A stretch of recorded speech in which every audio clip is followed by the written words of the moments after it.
class. Today we'll start the next topic, women empowerment. So जैसे कि सबको पता है कि empowerment मीन्स किसी भी चीज़ की कैपेसिटी को बिल्डअप करना. जैसे कि फॉर एग्जांपल हम अच्छी डाइट लेकर के अपनी इम्यूनिटी को बिल्डअप करते हैं. किसके लिए इम्यूनिटी क्यों बिल्डअप करते हैं? ताकि हमें किसी भी इन्फेक्शन से हम अपने आप को प्रिवेंट रख सकें. तो वैसे ही एम्पावरमेंट होता है, किसी भी इंडिविजुअल पर्सन की कैपेसिटी को बिल्डअप करना. This is the means of empowerment. And women empowerment means कि वुमेन की जो कैपेसिटी है उसको बिल्डअप करना. ठीक है. So this is the women empowerment. So World Bank says, मतलब वर्ल्ड बैंक के अकॉर्डिंग वुमेन एम्पावरमेंट क्या है? Empowerment is the process of increasing the capacity of individuals और groups to make choice and to transform those choices into desired action and outcome. So women empowerment this is the process of increasing capacity of individual.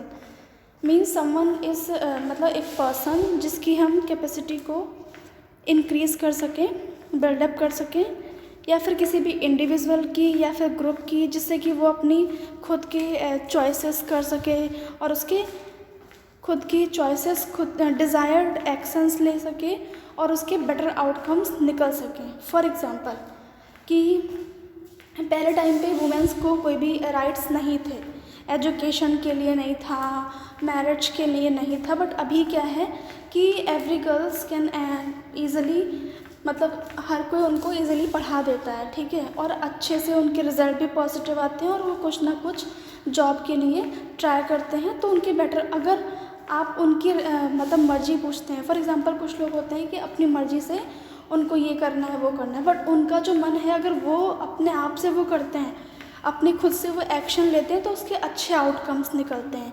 तो एक women का empowerment is a process of increasing the capacity of individual.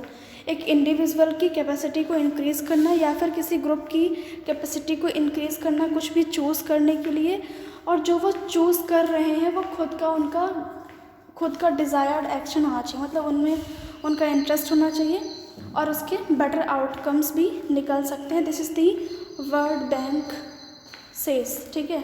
According to World Bank, women empowerment is this. Next is introduction.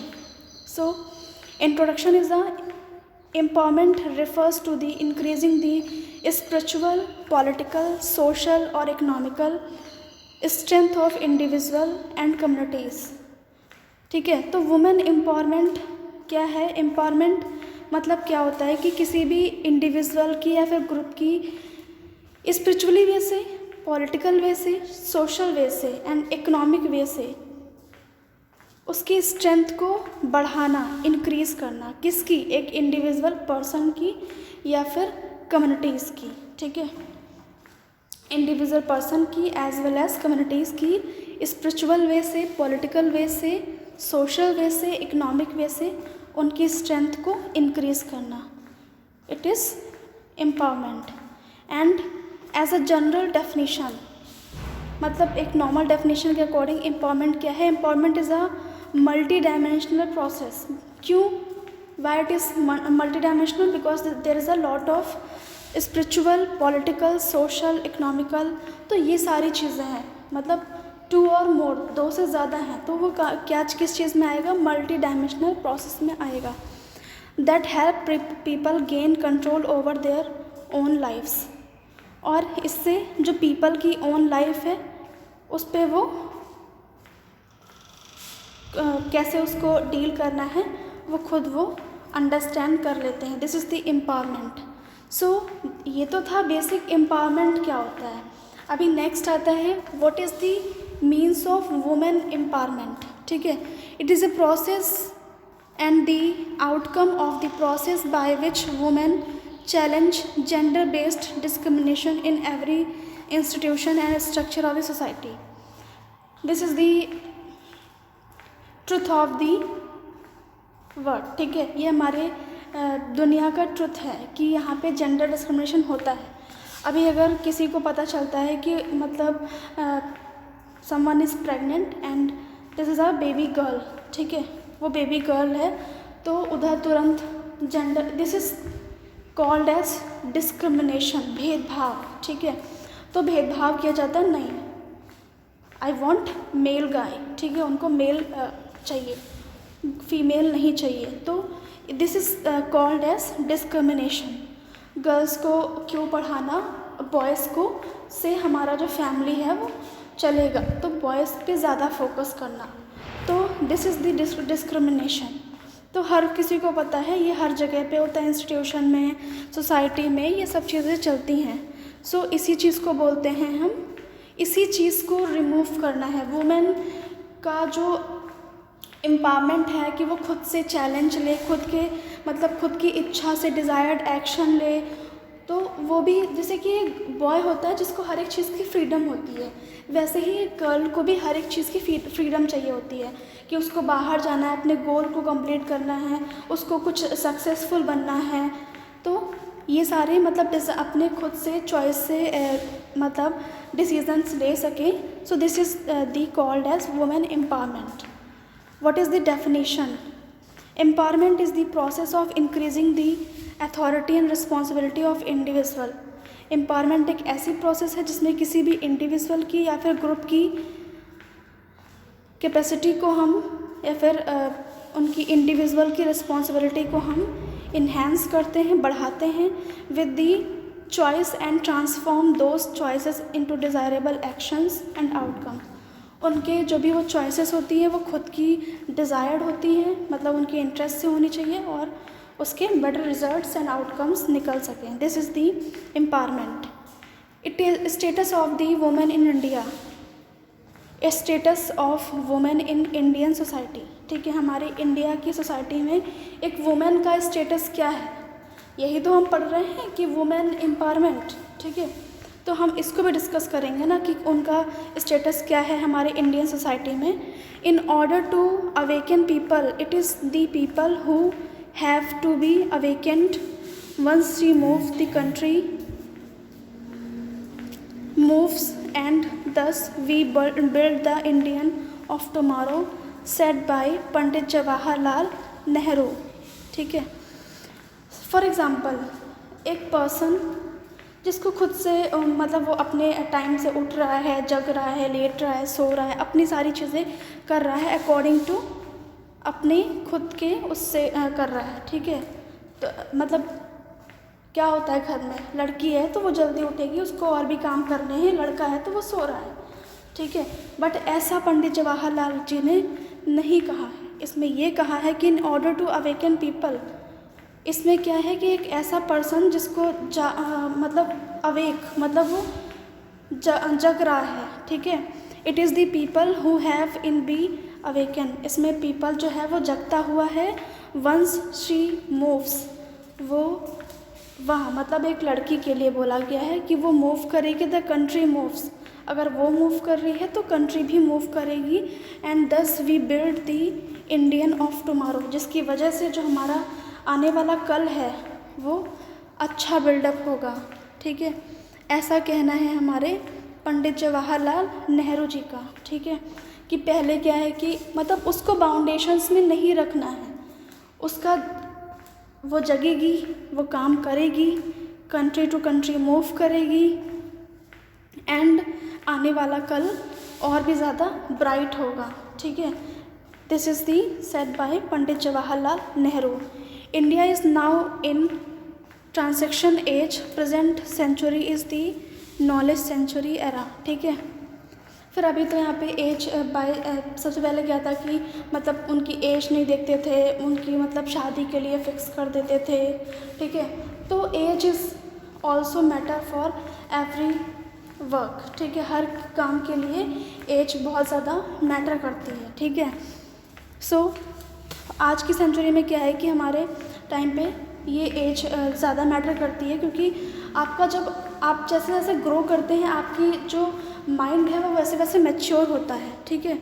तो ये हमारे लिए कि आपको क्या करना है, कैसे अंडरस्टैंड करना है, अपने लाइफ के डिसीजंस कैसे लेने हैं, वो एज़ पर दी मैच्योरिटी ही आप डिसाइड कर सकते हैं, डिसीज़न मेकिंग कर सकते हैं। तो ये भी एक एज के अकॉर्डिंग होता है। A knowledge driven generation will be an asset for the progress and development of the nation, और जिसकी वजह से हमारा जो नेशन है वो भी ज़्यादा प्रोग्रेस करेगा, डेवलप करेगा, ठीक है, एज़ पर दी जनरेशन, ठीक है। अगर आप उसको अच्छे से पढ़ा रहे हैं without any description, not boy not girl, both are same, ठीक है, कोई भी लड़का नहीं कोई भी लड़की नहीं, दोनों को इक्वल रखना है। सो जिससे हमारा नेशन भी ग्रो करेगा, प्रोग्रेस भी करेगा, डेवलपमेंट भी होगा। Next one is to achieve and sustain the high growth rates, access in education should be open for entire population without any discrimination। किसी भी कॉलेज में, किसी भी इंस्टीट्यूट में, किसी भी फील्ड में वहाँ पे डिस्क्रिमिनेशन नहीं होना है। एजुकेशन की फील्ड में भी दोनों को हायर रखना है, सारे फील्ड में उनको हायर रखना है, और आपका जो ग्रोथ रेट है जो अच्छे से अचीव होगा अगर डिस्क्रिमिनेशन नहीं किया जाता है। तो आजकल सबको पता है बॉयज़ से ज़्यादा गर्ल्स आगे हैं हर एक फील्ड में, ठीक है। सो ऐसा कोई भी थिंक नहीं लेके आना है किसी भी फील्ड में डिस्क्रिमिनेशन का। पॉपुलेशन के पूरी इंटायर पॉपुलेशन, जितनी भी हमारे वर्ल्ड की पॉपुलेशन है, तो यहाँ पे तो फ़िलहाल इंडिया का डिस्कस हो रहा है, तो इंडिया में कोई भी पूरी जितनी भी हमारी इंटायर पॉपुलेशन है उनके बीच में डिस्क्रिमिनेशन, भेदभाव नहीं होना चाहिए। Next one is status in ancient India. सो हमारे एंशियंट इंडिया का स्टेटस क्या है, मतलब एंशियंट मतलब जो हमारा प्राचीन भारत है उसका स्टेटस क्या है। During this period women had high social and religious status, ठीक है। इस टाइम पे हमारे वुमेन का जो higher status, social status and religious status होता है। There is a sufficient evidence in Vedic literature. Veda Purana अगर आपने सुना होगा, वैदिक कल्चर, तो आपको पता होगा कि Vedic period women were imparted Vedic education and used to take part in religious rite, ठीक है। सो यहाँ पे क्या है कि there is a sufficient evidence, ये एविडेंस सफिशिएंट है, इनफ है वैदिक कल्चर में। हमारे वैदिक पीरियड में वुमेन्स को वैदिक एजुकेशन के साथ साथ used to take a part of religious rites, ठीक है। उनको हमारे रिलीजियस राइट्स मीन्स संस्कार के बारे में भी उनको एजुकेशन दी गई, ठीक है। They were also authors of certain Vedic hymns, ठीक है। सो यहाँ पे उनको बहुत सारे वैदिक ऑल्सो ऑथर्स सर्टेन वैदिक भजन्स के बारे में, हाइमेंस मीन्स होता है भजन कीर्तन, तो उनके बारे में भी उनको बताया गया, मतलब सिखाया गया। And they women of that age were capable of learning, and उस एज में जो वुमेन है वो लर्निंग के लिए कैपेबल एंड अंडरस्टैंड, वो सारी फिलोसॉफिकल डॉक्ट्रिन्स को भी अंडरस्टैंड कर सकती थी एंड सारी चीज़ों को वो अंडरस्टैंड करने के लिए कैपेबल हो गई थी। In the Vedic age women remain unmarried for higher studies, ठीक है। और वो अपनी हायर स्टडीज़ के लिए अनमैरिड भी, मतलब उसको जब उसको पता है कि what is the right and wrong, so वो अपने आप सेल्फ डिसीज़न ले सकती है। सो अपनी हायर स्टडीज़ के लिए वो, मतलब उनकी जो अनमैरिड, अभी आजकल क्या है कि लोग मैरिज नहीं करते पहले, जब तक कि वो सक्सेस नहीं होते या फिर जब तक कि उनका जो गोल है या टास्क है वो कंप्लीट नहीं हो जाता, तब तक वो अनमैरिड ही रहती हैं। और मोस्टली क्या करते हैं कि अगर वो मतलब इसलिए अनमैरिड है कि उसके बाद, मैरिज के बाद बहुत सारी लॉट ऑफ रिस्पॉन्सिबिलिटीज़ आ जाती है, जिसकी वजह से आपका गोल या टास्क जो है वो बहुत अच्छे तरीके से कंप्लीट नहीं हो पाता है, या फिर समटाइम्स आप उसको स्टॉप भी करना पड़ता है। तो इसके लिए वो अनमैरिड ही वो रहती हैं। उसके बाद वो अपना सारा, फिर उसके बाद वो कुछ प्लान करने के लिए सोचती हैं। नेक्स्ट क्या है,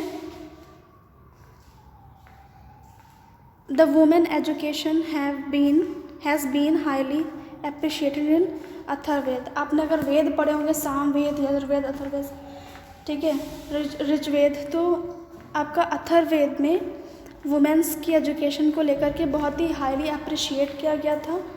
next, however there was a gradual decline in female education during later Vedic age. Vedic age के बाद आपको जो फीमेल एजुकेशन को डिक्लाइन हो गई थी, फिर अथर्ववेद में इसकी एजुकेशन को ज़्यादा अप्रिशिएट किया गया था। सो आपको पता होना चाहिए कि कौन सा वेद पहले आता है और कब क्या चीज़ डिक्लाइन किया गया था। And status in modern India, modern India में एक वुमेन का स्टेटस क्या है। Position and start of today women in India is considerably change in modern India society. सबको पता है आजकल हमारे मॉडर्न इंडिया में क्या है, वुमेन का जो स्टेटस है वो चेंज हो गया है। आज की पोजीशन में उनका जो भी स्टेटस है उसको चेंज हो गया है। अभी आजकल वो हायर पोजीशन के ऊपर आती हैं।